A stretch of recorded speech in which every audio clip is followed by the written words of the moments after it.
Hello again everybody. Well, a slight change from our previous videos because now that we've finished our ICAO rating table, I thought I'd talk about a different topic today, and this is the topic of writing CVs and covering letters in English for young aspiring pilots or just pilots who are out of work trying to apply to a new country. Now this is something that a lot of people ask me for help with, ask me for hints with, and it is something that is very, very important, particularly at the moment when the job market is very, very competitive, and writing letters in a poor standard of English is not really going to help your chances of getting a job. Now, for those of you who don't know, before I was involved in aviation English, I studied translation, and I worked for the best part of 10 years as a professional translator, interpreter and proofreader. So I've spent many hours in front of my computer correcting a variety of documents, from scientific reports to CVs, manuals for technical equipment. So what I wanted to do with this video was just give you some insight into how I approach correcting these kind of things, and I hope you find it interesting. So here we have an absolutely 100% real example of a covering letter for a young pilot who's applying for a job with an airline. So we can see that our friend Dick Laverge here is applying to Zobaler, which is a small company based just outside of Paris, and I think they operate, from memory, a fleet of Airbus A320s or something along those lines. It's an example of some of the errors that you might find in a typical covering letter written by a French speaker. So let's start right at the very beginning. Now, very, very common thing, and this happens all the time. In French-speaking countries, the address of the sender is generally put over here on the left, and the address of the person you're sending the letter to is put over here on the right-hand side. In English-speaking countries, generally, it's the other way around. Now, bearing in mind that we are writing to a French company, but for the purpose of the exercise, we're going to change it anyway, just to get into the habit of always, when you're writing in English, not only using good English grammar and good English vocabulary, but also applying some of the cultural features, and one of which is making sure that the addresses are in the right place on the page. So now we're going to move on down to object, spontaneous candidature. Now this is a very, very French term. Now it's true that in France we talk about a candidature spontanée. If you write that in English, it sounds a little bit strange. And in any case, object for the topic of a letter would sound a bit strange in English as well. So normally when I see this in a covering letter, what I normally do is I just delete it completely. There's absolutely no need to keep it in there. So let's move on, and what we have now is the way we open the letter. Now, there's two ways of approaching this. We can either find out the name of the head of the human resources department of the person of the company, sorry, that we're writing to, or we can use a more kind of generic formula. Dear sir or madam, I suppose you could write that, but for me, this is just a preference for me. Perhaps somebody else correcting a covering letter in English would do differently. But what I like to put, when I don't know the name of the person I'm writing to, whether it's a man, whether it's a woman, whether it's, well, anyway, then I generally like to write to whom it may concern. That generally works a little bit better. So let's move on. I have the pleasure to submit my candidature for the post of co-pilot in your company. So I have the pleasure to, again, is a bit of a French turn of phrase. I would generally write something along the lines of please find attached. Now, candidature, again, is a French word which doesn't really translate like that into English. I would generally just say, please find attached my CV for the post of co-pilot. Now, it's true that in France we quite often talk about copilote, but in British, or in the British aviation sphere, or in the English-speaking aviation sphere, generally we're talking about first officers rather than co-pilots. And given that it's also a proper noun, we'll make sure that we use capital letters for a first officer position within your company, or something along those lines. So, since my youngest age, I am passionate about aviation from when my parents offered to me a flight in a small aeroplane. So the first thing to remember is, since my youngest age is a direct translation from French again. So I would say something like, ever since I was a child. And let's not forget that it's since a particular point in time. So we generally would say, I have been passionate about aviation.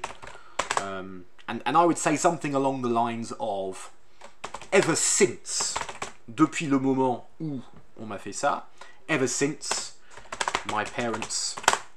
Now, be very careful as well with the word offer in English, or the verb offer in English. Now, if I say offer in English, ça veut dire proposer quelque chose. Ça ne veut pas dire offrir à titre gratuit ou en tant que cadeau. C'est offrir au sens proposer. So, if I want to say offrir au sens donner un cadeau, je vais dire plutôt, ever since my parents gave me a trial flight in a light, generally, in the correct term here would be in a light aircraft. Generally sounds a bit better. The register of saying aircraft rather than aeroplane generally sounds a little bit more professional. Another thing you could probably do, I might even change that and say, bought me a trial flight in a light aircraft, for example. Donc un baptême de l'air, un vol d'initiation, as we would say in French, would be something along the... I generally like the term a trial flight. This is generally quite a good one to have. Now, let's move on, and we're going to have a look at the next sentence. Now, when I was 15, Now, thing to remember, j'ai passé un examen. In French, obviously means to succeed when you pass the exam. So to pass with success, or to not to fail. So in English, you could say this. I would say something more like, generally for a license of some kind, I would generally say obtained. Now, le brevet, I can't even speak anymore. Le brevet de base. So what's a brevet de base, which actually doesn't exist anymore in France, but of course in those days it probably did. I would probably just leave it as it was in French, or leave it as it is in French, simply because this is what we call a cultural reference. It's something that exists only in France. So trying to translate a cultural reference, there's not really any point, because nobody will understand what you're saying anyway.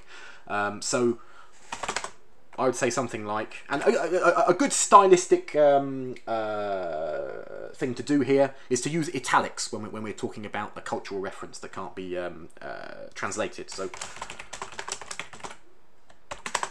and then I put in brackets basic license in my flying club.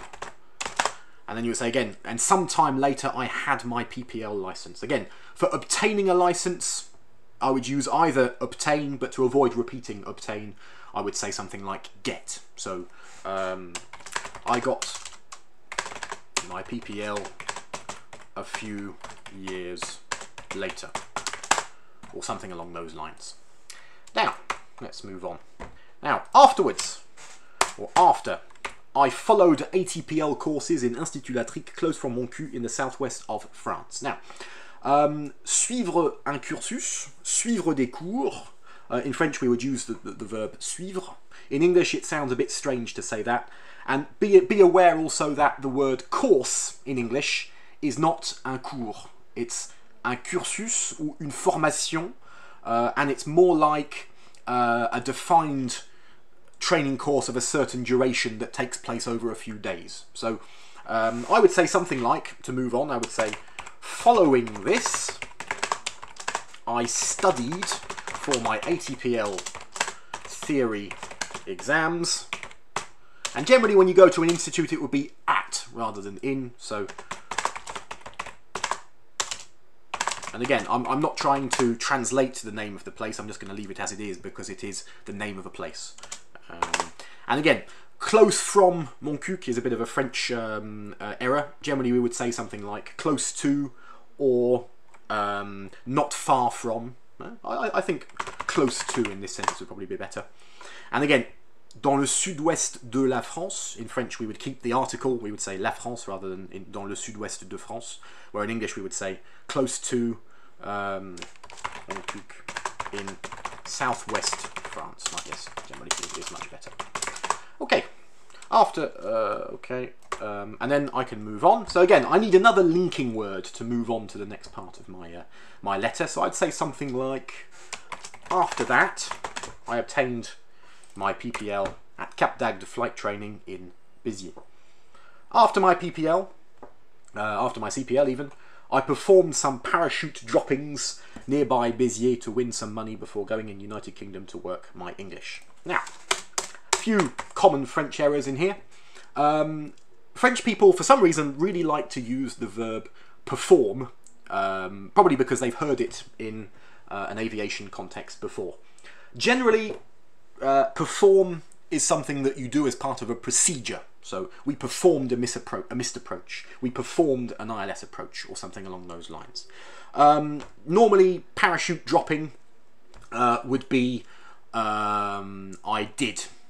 You could say, after my CPL, I did some parachute dropping. So be careful because droppings actually it actually refers to the excrement of an animal. So I would rather, droppings with an S is excrement of an animal, and dropping is largage. So just be careful with that term as well. After my CPL, I did some parachute dropping, and nearby, we can't really use nearby in this context because generally nearby you would say, is there an airfield nearby? But when you're already in a place. Otherwise I would say close to or not far from, since we've already said close to once, from Béziers. Not far from, take out the second from, not far from Béziers to, and again be careful with win, gagner.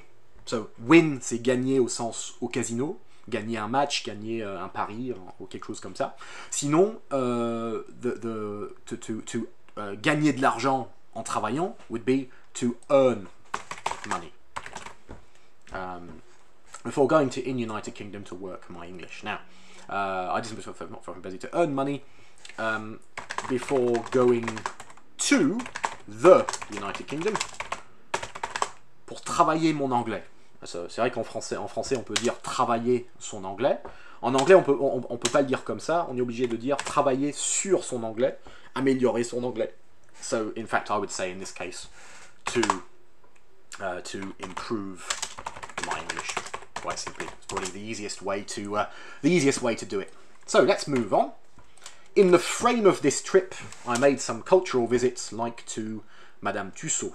So, in the frame of this trip, this is another one I see very often. Dans le cadre de ce voyage, dans le cadre de ce déplacement, dans le cadre de ce vol, dans le cadre de notre plan d'amélioration de qualité. All these kind of things we like to use in French. Dans le cadre de.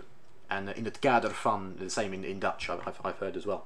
But in English, it's not really something an English speaker would really understand. So very simply, I generally replace this when I come up against this. As part of this trip, I visited some cultural destinations. Now, like, you can say like, it sounds a bit familiar in this kind of context. So to translate like here, I would probably something like such as Madame Tussauds, if you want to pronounce it with the English pronunciation. Now, here we get on to talking about your qualities as a person. Now, it's very true that in French we really like using buzzwords to talk about our qualities as a person. In English, not quite so much. So all these adjectives that we're trying to translate, in English it's much better just to use maybe one or two, rather than trying to fill the page up with lots and lots of flowery language, which to an English speaker doesn't really mean anything.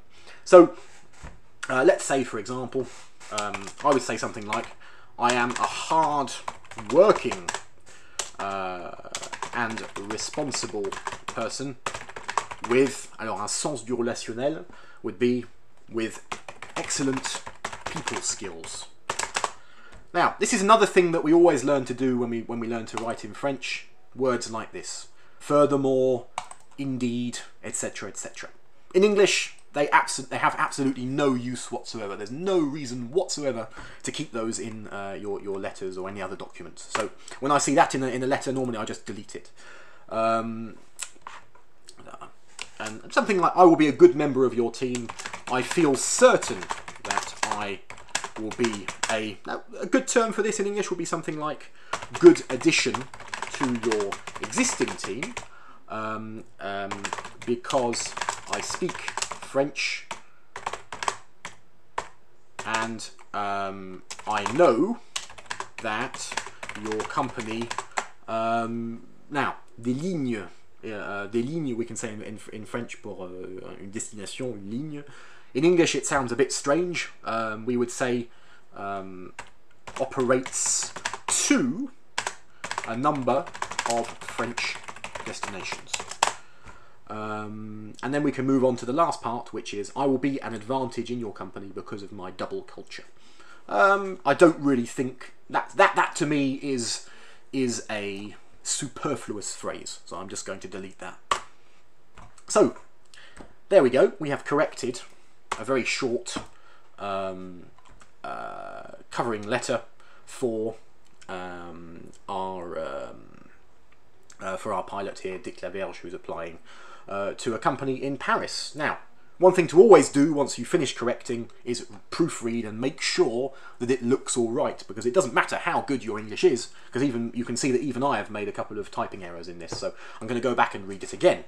And just to make sure, and what I normally do when I do this is I click through each sentence just to make sure that there aren't any errors that have got left behind. Following this, I studied, see, so anybody can make a typing error in this kind of thing. As part of this trip, I'm a hard French destinations. Well, that sounds okay to me. You will also notice that my word has underlined certain words, particularly here, license, because obviously in American English, license is spelt with an S, which is why it's telling me to write it with an S at the end. To be perfectly honest, both spellings are used so widely these days that nobody really cares whether you use American or British spelling, or even a mixture of both. I'm sure there are some language purists watching this video who will probably be tearing their hair out as I say this, but to be perfectly honest, it really doesn't matter. So there we go. There is a completed proofreading operation of a covering letter written by a French pilot. So there you have it, one completed, corrected covering letter for a young aspiring pilot. One thing I will say about this, and it's not something I often say in the field of language learning, spend the money to get your letter corrected by a native English speaker. And I really do mean a native speaker. Even someone who's not a native speaker but who speaks English very well will never write English as well as a native speaker. So spend 50 euros, 100 euros to get it done properly and to make sure that there's nothing ridiculous in your letter. That really is very important. Anyway, thank you very much for taking the time to watch this video. I hope you found it useful. As always, feel free to send me a message. Send me a message on Facebook, Instagram, or any number of the networks that I'm hanging around on these days, and I will do my very best to answer. In any case, safe flights to all those pilots looking for jobs, and I hope to speak to you again soon. Bye bye.